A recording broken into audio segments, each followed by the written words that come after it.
surprising. Thought for sure it would have been Thresh or Morgana coming out as an answer, just because of the value that it provides, but they're really tunneling hard on trying to make picks on DAMWON's champions and suffocate them with all the champions that they've selected. So you have Ashe and Nautilus, and you have Kha'Zix there for the isolation. You have Death Realm on Mordekaiser. And this is going to be likely a very bloody game. If DAMWON gets ahead, there's basically no insurance on T1's side, and likewise, T1 gets ahead, there's no real insurance on DAMWON's side. So, yeah. On even footing, we have a game on our hands, but if either team gets slightly ahead, it's just going to be a blowout. Well, that's definitely how a lot of the DWGD games have been looking, that's for sure. They play fast and loose, and they're really good at it. So if you haven't watched DWGD, where have you been, first of all? But you're in for a treat, but it's definitely up to T1 to try to challenge them today. As here is your composition. Insane split pushing with TF and Camille. The Lillia priority was interesting for me. Yeah. We'll have to see how they utilize it here, especially because it was B1 by DAMWON. Mordekaiser, Kha'Zix, Sylas, Ashe, and Nautilus is the team comp for T1. And I'm really interested to watch how Clozer is going to try to conduct himself here, because this is going to be his hardest match to date. Yeah, absolutely. An immense amount of pressure on this rookie mid laner for T1. And it's about him. It's about coming into this match and proving something. And you've got Faker just waiting to take his spot back. He's like, give me ShowMaker one more time, and I will make quick work. Or at least that's what Faker is thinking to himself, no doubt. So all eyes here on the mid lane for sure.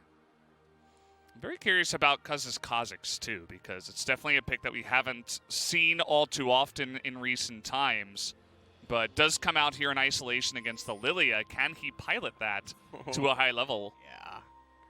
You're seeing it. Well, does. Mickey D's. Oh, yes.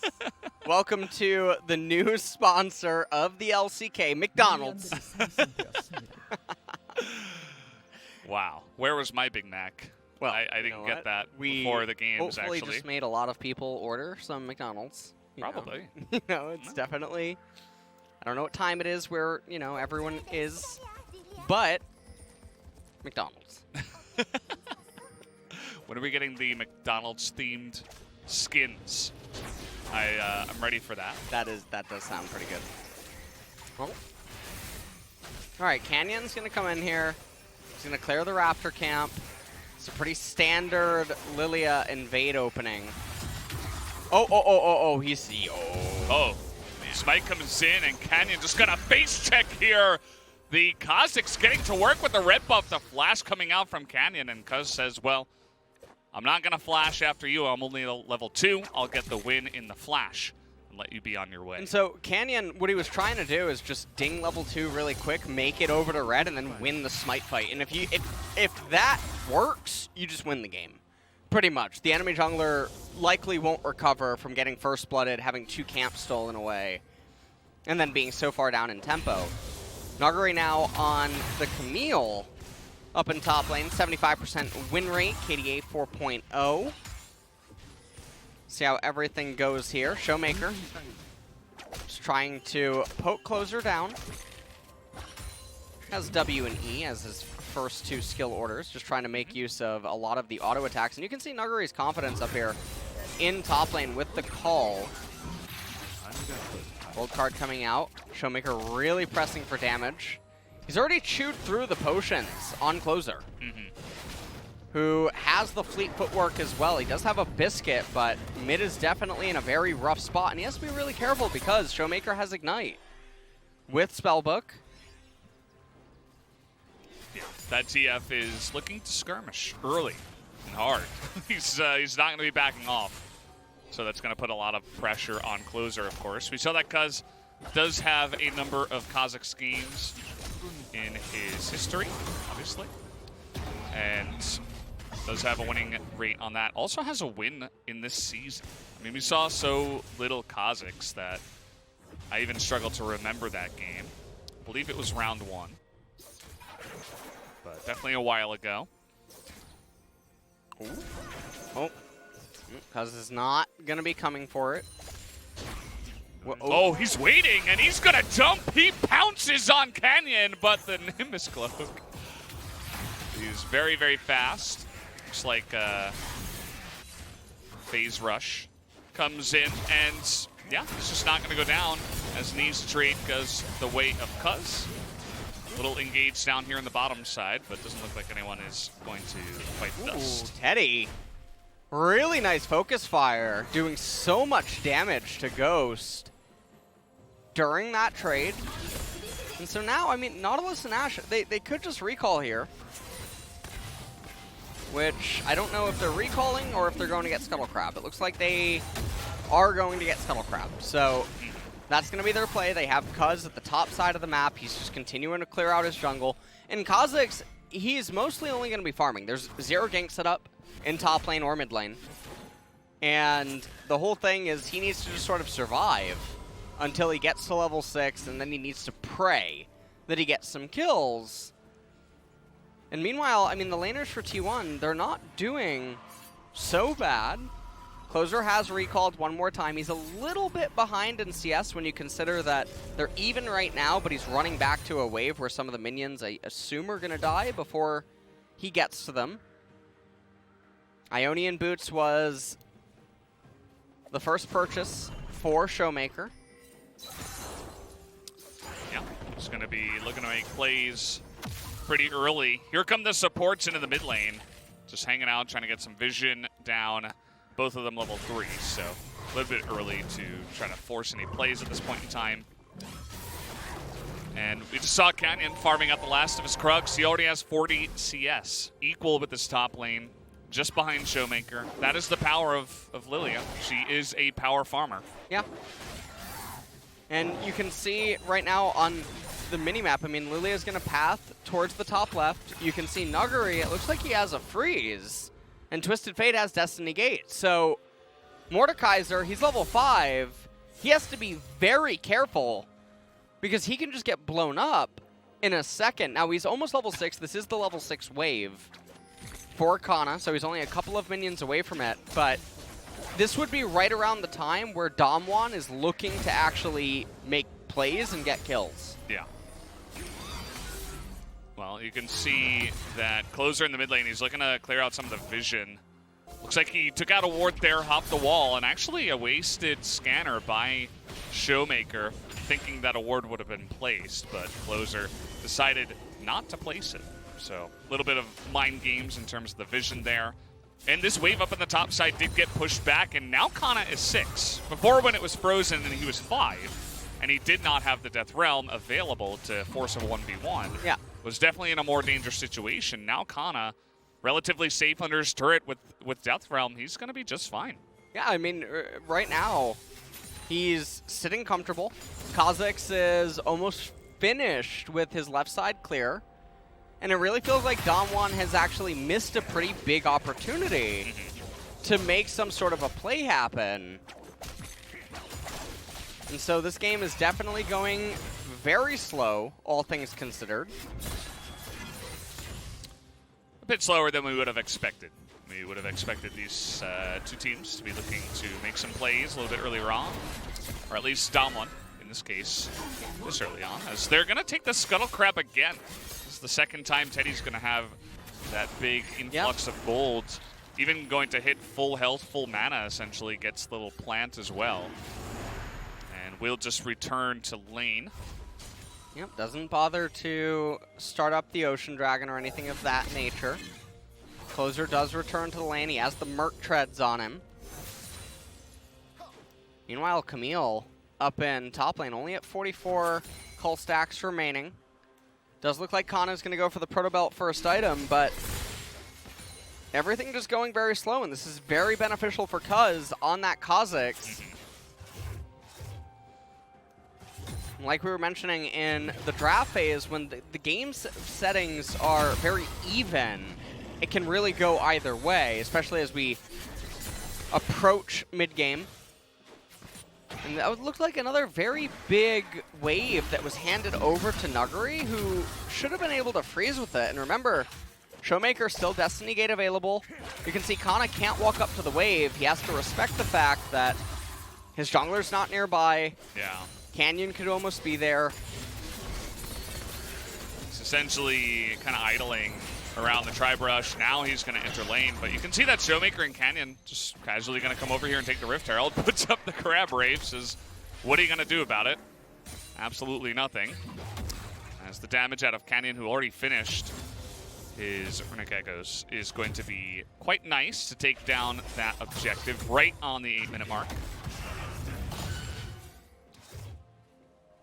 And Canna just having the wave pull right back into him. And again, this is one of those misaligned timings for DAMWON where they're about to get the blue buff. ShowMaker's still in laning phase, but Clozer's in a very comfortable spot, and it just doesn't feel like there's any opportunity for them to actually get a kill. So all things considered, yes, they have the Rift Herald. Yes, everything's continuing to just sort of scale up, but T1 on the flip side, they have a CS advantage in top. They have a CS advantage down in bottom lane, and Kha'Zix has, for the most part, had a free game so far. So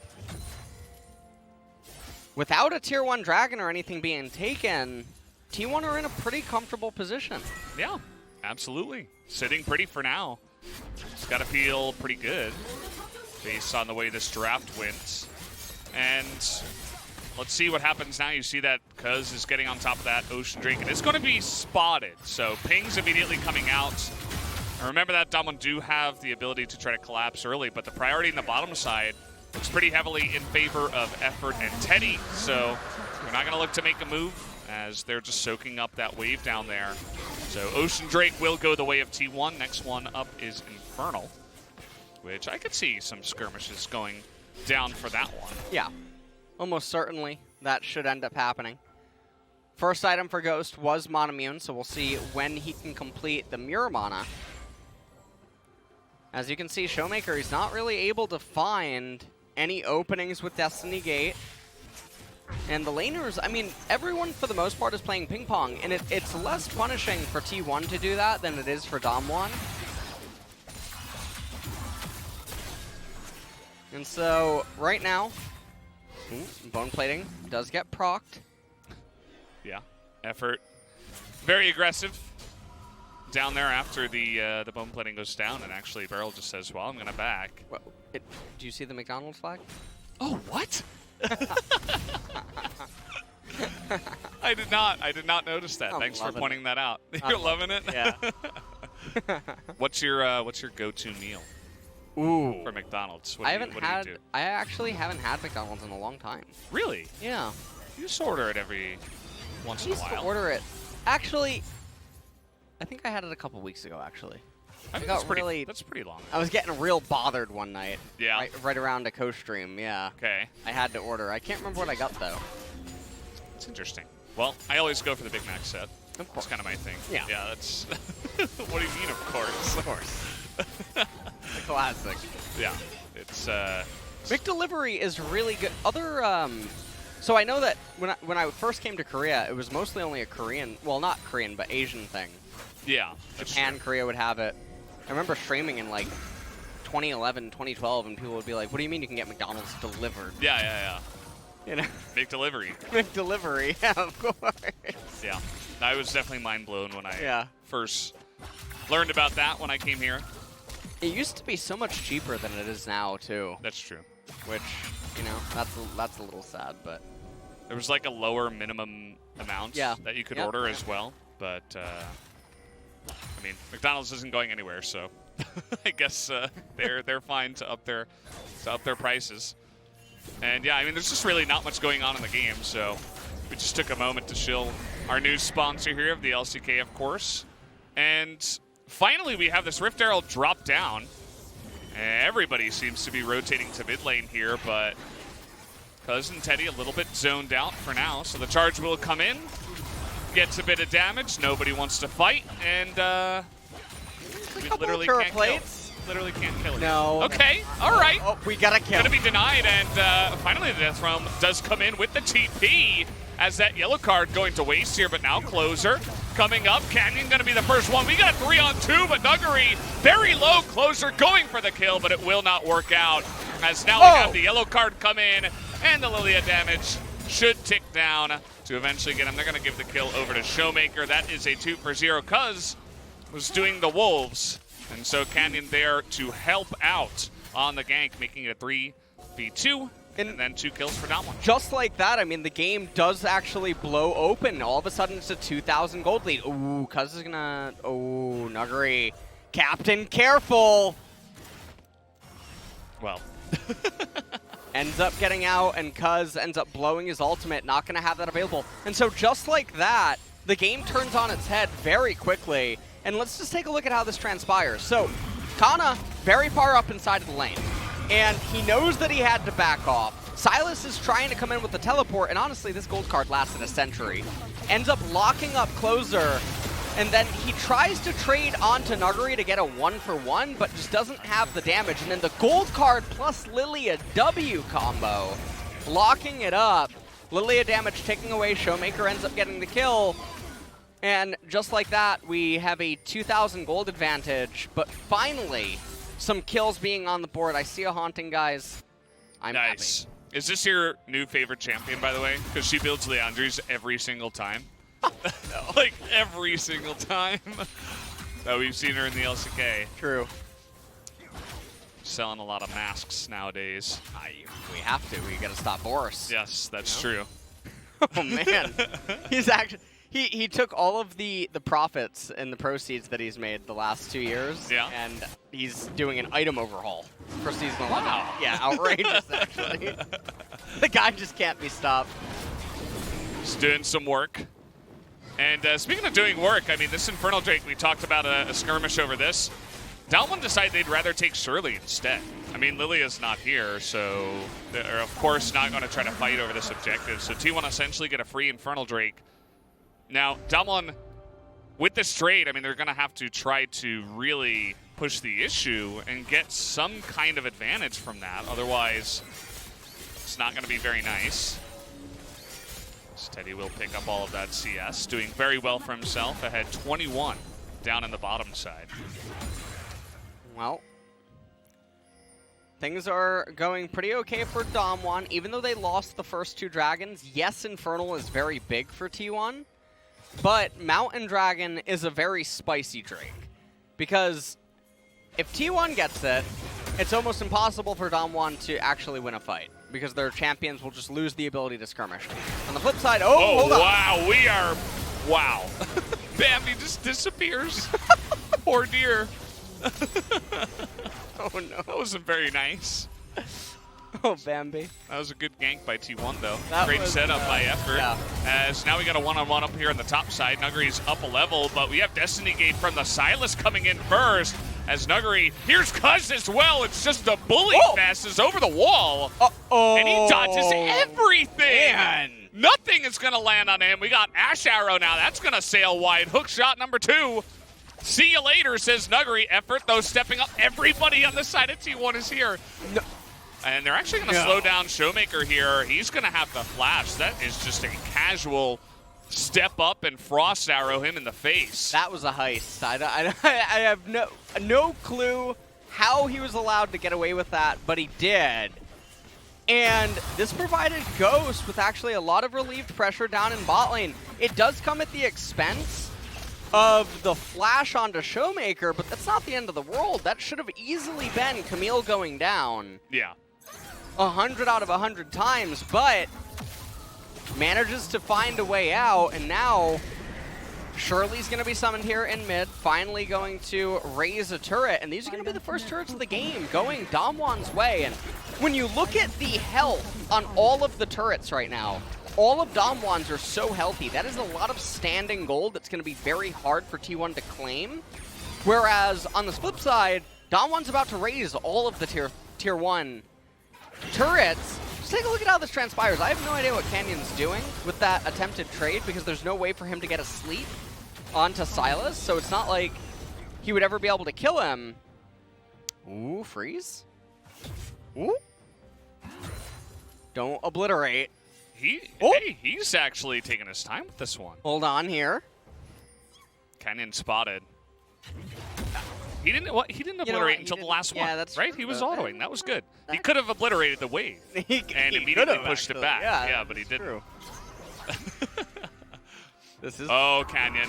Oh, boy. Oh, they're not No, he's going over the doing wall. fine. Okay. Now, is Mordekaiser doing it again? I can't tell because of the No, it mini-map. doesn't look like it. I saw a lot of blue just disappear. Yeah, I think he's instantly shoving.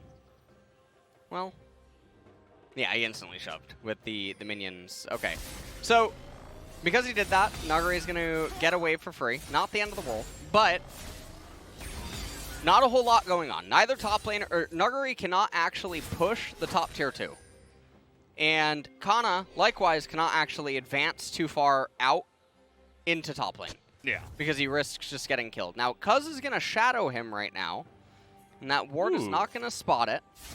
So this is going to be pretty interesting. Now, what Canna's trying to do is induce a hook shot. And Nuguri's saying, you know what? That is an awful bluff. Yeah, that was really obvious. But, I mean, had it landed, he was, there's a good chance that he could have gone down. So I don't mind them for trying it. And Cuzz will just get to work on the Kha'Zix right afterwards. There was a large amount of gold that was just eaten up there with the 3 turrets that went down in succession after the tried play by T1 up on the top side and everybody kind of being out of position to defend their turrets. And, well, T1, they're down 4,500 gold almost, which is a bit rough. And if they lose this mountain, it actually is extremely problematic. It hurts Kha'Zix so much. It hurts Mordekaiser and Sylas' sustained damage. Ashe does not typically build pen until way later. And she's a champion that gets very hurt when the opponents just grow so much stronger in sustained trades. And you can see all of DAMWON is here. They're ready to tango. And Lillia is so strong at this stage of the game. As Ghost is looking like he wants to actually shove in mid-wave. But, okay, for some unholy reason, T1 starting Mountain. Yep, they're going to go for it. Oh, they're looking at turn on to Nuguri. That's not going to pan out. Nice amount of poke damage already coming out here from DAMWON. There's so much poke with Twisted Fate, Lillia, and Ezreal. And Nuguri, T1, they have to concede this, I think. Oh, they're going for it, and the spike goes the way of the Lillia. So trying to fight now, the knockup on the BeryL will be good, but they actually don't even kill the Leona. He's going to get away as Nuguri here in the Death Realm. DAMWON looking to re-engage.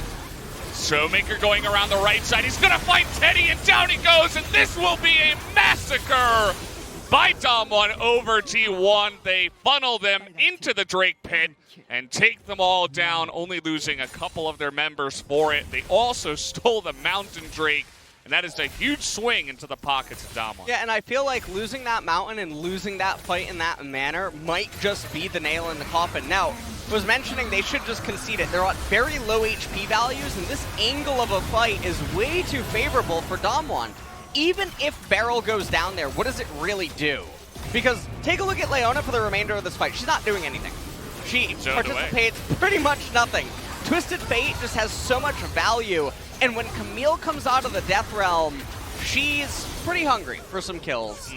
Twisted Fate, Ezreal, they're just going to have so much freedom inside of the sustained fight, and T1 losing the Mountain is very problematic for the reasons that I already mentioned right before it took place, and this game's looking pretty doom and gloom. It definitely is. I mean, we talked about the combo of TF and Camille. Take a look at 4-0 and 3 TF with 3 items already. 23 minutes in, he's got the rapid fire cannon, and we also got Death's Dance and Trinity Force complete here for Camille. So the pieces are in place. Even Ezreal has hit his item spike already. Leandri's done. And there's a lot of utility items taken here on the Sylas and the Mordekaiser, but I mean, at least they do have some items, but definitely not comparable at this point in the game to what DWG have. He was doing a great job up until this moment. I'm not sure if he's going to be able to carry them from here, as DWG are Nuguri in a little bit of trouble, perhaps, if they look to try to collapse here, but DWG very close proximity, and they could have TF there immediately. Oh boy, this is, well. Well. Yeah, he's just going to get stunned and done, essentially. Cuzz is going to get flashed on, and down he will go, as the follow-up pretty easy there. As now maybe Clozer could go down as well. That's a really nice Zhonya's, as Canyon is going to try to get out of there with Zhonya's. As Clozer looking to get on in. BeryL over the wall onto Teddy as well. Looking to take him out as, well. Nuguri's going to get him. Yeah, it's very low health bars here on the side of DWG, but there's very little people on the side of D1. Nuguri still on the chase. As over the wall he goes, and one slap on the back of the head is going to be all it takes. DWG not going to overstay their welcome after taking out 4 members of T1 and the inhibitor. They will just look to back. What is effort? What? I'm not sure what he was doing, but I mean, I feel like after this series of events, now the dirt's on top of the casket. That it was pretty much the nail in the coffin at the mountain, but this is really, I feel like it's done and dusted. So you can understand what Canna and Cuzz are trying to do, making a pick onto the Camille, but it's just very high variance. And this is a T1 that is very far behind with a team composition that doesn't want to be behind. We mentioned super early on that it's very snowbally in both directions with the nature of both of the comps. So at this point, they're trying to rely on smoke and mirrors, but one team has a Twisted Fate who can just instantly collapse on you. 야, 카이스 뭐야? 봐줘. 오케이. I mean, he was pinging it beforehand. Yeah, he was like he knew. suggesting that 여기까지. 카이스 봐. this must be the play. 풀러볼게. I'm going flash. 나이스. Now, Works out. if you're a viewer and you're wondering, like, well, how can some pro players deduce that this might be plausible? Well, based on when you last saw them on the map, you can sort of tell or get a feeling for something's not quite right. They should have been visible by now. And with top lane being so absent and Camille being at that point in the lane and being so far up and still no sign of Mordekaiser, you can use deductive reasoning to reach conclusions that something might be going on. Yeah. I think seeing it happen, we can say, wow, you know, that makes sense, but it's definitely an amazing read by ShowMaker. Definitely not playing that down at all, as we see Cuzz taking a little bit of damage. Effort trying to get in there, but he's just going to die. And really trying to break open the wall, essentially, for Cuzz to make it in. But they're so far behind now. It's 11,000 gold, the difference. As TP is coming in from Mordekaiser, they're not even looking to fight 4v5. So a little bit confusing on that one. As DWG now with the Baron will be looking to push and potentially end this game. Yeah. With the Baron and just all the advantages they have right now, they don't even seem interested in getting that Mountain Dragon. And so we're probably going to see, oh no, they're actually going to be, oh wow, erring on the side of caution. Yeah, and the Mountain Drake priority too. They're like, we can't let this go, actually. Oh, they got some vision there. That's yeah, that's a nice amount of damage, yeah. Yeah, the Kha'Zix. I mean, you were talking about it for a long time, right? If they get behind, it's going to be extremely difficult for them to even approach. And I love this, by the way. They're definitely very far behind. Look at how many masks are in the inventory. That's true. Wow. Boris is fuming. We got 2 here on the side of T1. I mean, that's good to see. Sales are up. Sales are definitely up, yeah. Coming in a little bit late, though, but, you know, at least they're there. That's double Mountain Drake now, by the way, for DWG. And, yeah, this is vision given by the Destiny Gate. Effort just trying his best, but... Yeah, there's just not much that T1 can really do at this point because they can't really tango in a straight-up 5-on-5, and if they don't get a pick, nothing really matters. And even if they do get a pick, The gold gap is so big in the nature of the champions that DWG could probably win a 4v5. Okay, well, that's a lot of damage. Oh boy, yeah. And they can do that over and over, essentially. The amount of damage they have that they can do from afar is pretty gross. And even like the swirling seedling, right? The bowling ball that Lillia's got, she can do that from very far range. You got True Shot Barrage, Ezreal Qs. Camille and TF can close the distance very fast, so from behind, oh man, Teddy is just in a really awkward spot here in the front. He's trying desperately to carry it, but he cannot, and here comes the rest of DWG into that back line, just gonna clean it up as not even BeryL. Oh, well, BeryL will go down. Good job, Canna, but that is going to be your only consolation prize. DWG are gonna shut the door on game number 1 before 30 minutes. As there you go, GG Nexus is down, and DWG will take the lead in the series.